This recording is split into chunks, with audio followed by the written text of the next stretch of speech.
On the morning of December 26, 1776, the Battle of Trenton occurs. It's one of the most important events of the American Revolution. But how was the now famous Delaware crossing accomplished? And why is the Battle of Trenton such a significant event in U.S. history? Also, what can you see if you visit the area today? In December 1776, Washington's men are in very poor condition, lacking food, winter clothing, supplies, and ammunition. They are also reeling from a devastating defeat in New York City, which forced the Continentals to flee across New Jersey. Additionally, about half of the soldiers' enlistments are up at the end of the year. Morale is low. Washington manages to get to the Pennsylvania side of the Delaware River by early December, wisely commandeering every quality boat on the river, which prevents the British from being able to follow him into Pennsylvania and attack. Some of those boats are the now famous Durham boats, seized from the iron works at Durham Township in Pennsylvania. These large, flat-bottomed vessels are about 50 feet long and are the ones primarily used in the famous Christmas night crossing.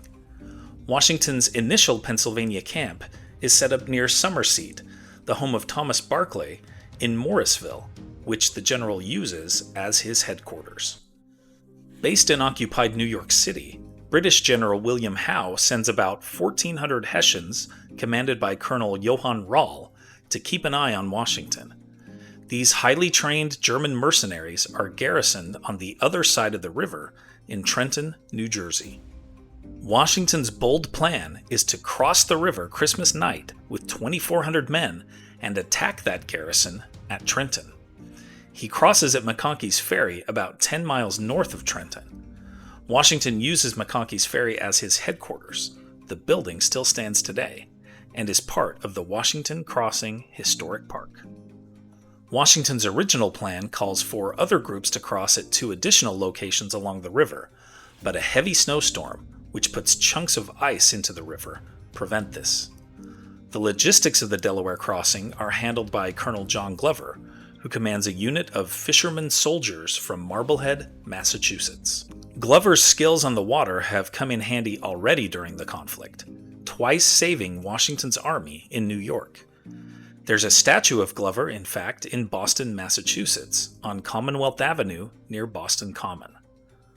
A group of watermen from nearby Philadelphia assist Glover, providing important knowledge of the Delaware River.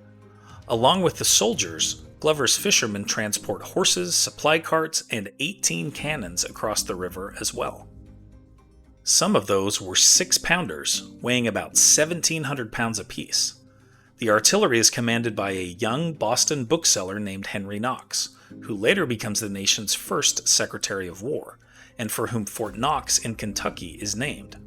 Once they reach Trenton, Knox wisely positions the bulk of the artillery on a commanding position above the town, with the town's center within range.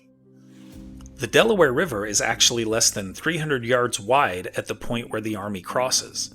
Glover's fishermen row back and forth across the river multiple times throughout the night, between McConkey's Ferry on the Pennsylvania side and Johnson's Ferry on the New Jersey side.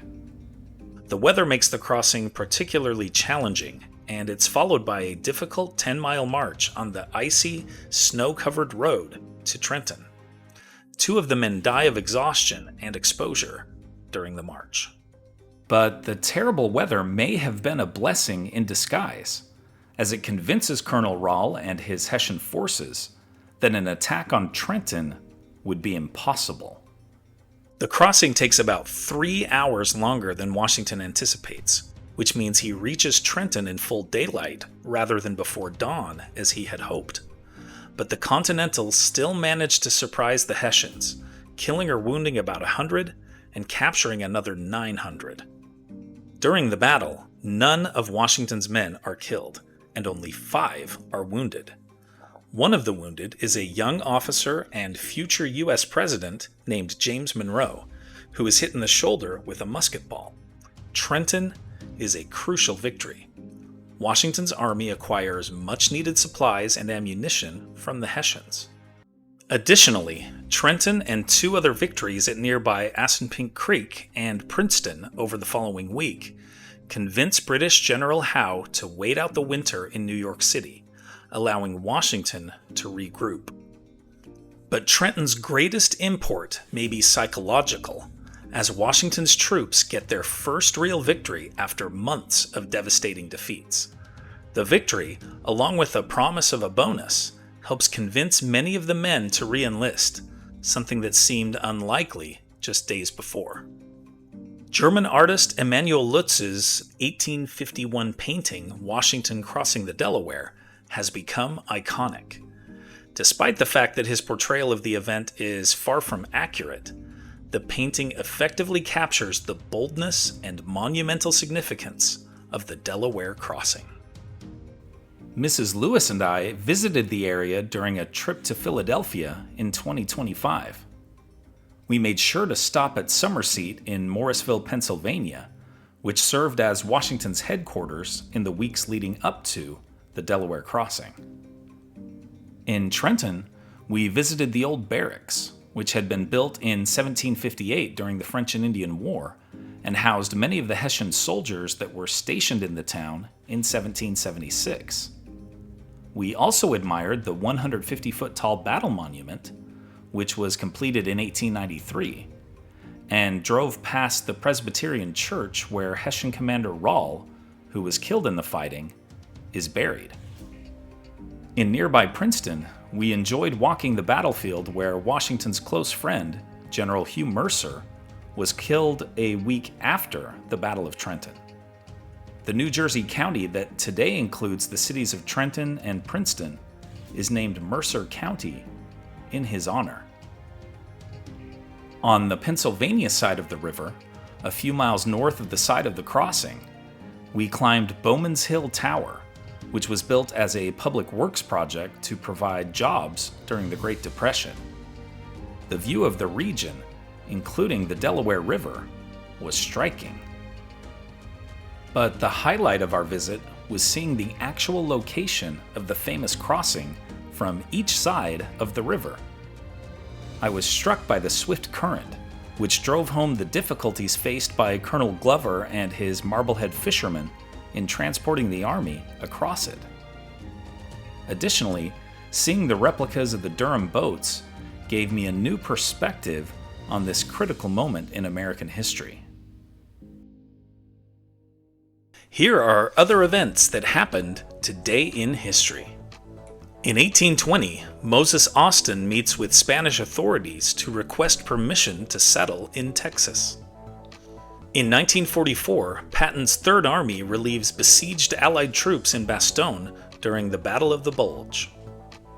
In 1946, mobster Bugsy Siegel opens the glitzy Flamingo Hotel in Las Vegas, with Jimmy Durante headlining. In 1966, the first Kwanzaa, a celebration of African American history and culture, is celebrated. In 1985, primatologist Diane Fossey is murdered at her research site in the mountains of Rwanda. In 1996, 6-year-old JonBenet Ramsey is found dead in the basement of her family's Colorado home. In 2004, a powerful earthquake triggers a deadly tsunami that devastates the Indian Ocean coastline.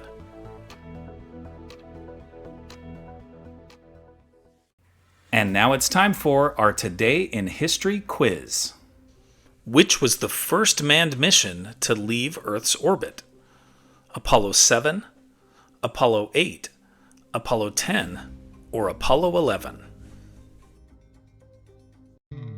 Liked learning about the Delaware crossing and the Battle of Trenton? Then you'll love this one about how John Glover and his fishermen saved Washington's army just a few months earlier in New York. Tap the screen to keep the story going on Today in History.